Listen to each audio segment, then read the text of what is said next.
Chatsoka chakanyunduka Zinde imi manduwe Bishi It's a Souljah tiki waken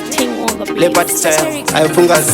Paka nditangirira inini ndiri muyuti Ndakura mondoro ndo waudza straight Pakadwa ndifukidza inini black shit Chacha wazviramba wandifukidza ne clean shit Timu yangu inini paya koloso Ikudiwa nemachinda nemakoso Ndaitanga na mishi na patso Ndauya nase murino tanda botso Timu yangu inini paya koloso Ikudiwa nemachinda nemakoso Ndaitanga na mishi na patso Ndauya nase murino tanda botso Ndaisiwe pasi rino Panoshoretsera mweya yeshaisano Panjodzi ndakapona nepaburetsono Panopedza nguva wachikamba mombe hono Manje mombe hono aibude mkaka Ndingangova here ndisina maka Mudzimu yemuninga inonyunduka Pazvobondera mwana wako anoponzika Timu yangu inini paya koloso Ikudiwa nemachinda nemakoso Ndaitanga na mishi na patso Ndauya nase murino tanda botso Timu yangu inini paya koloso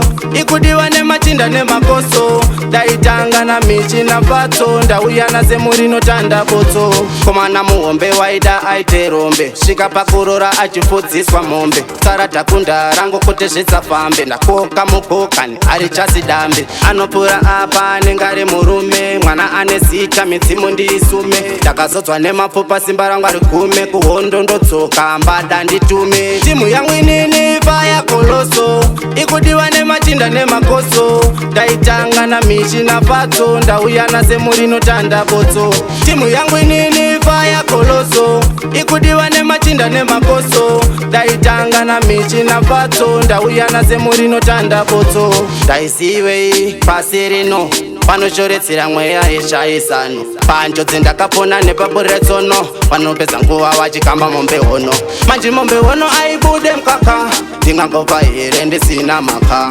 Mudzimu yemuninga inonyunduka Pazvobondera mwana wako anoponzika Timu yangu inini paya koloso Ikudiwa nemachinda nemakoso Ndaitanga na mishi na patso Ndauya nase murino tanda botso Timu yangu inini paya koloso Ikudiwa nemachinda nemakoso Ndaitanga na mishi na patso Ndauya nase murino tanda botso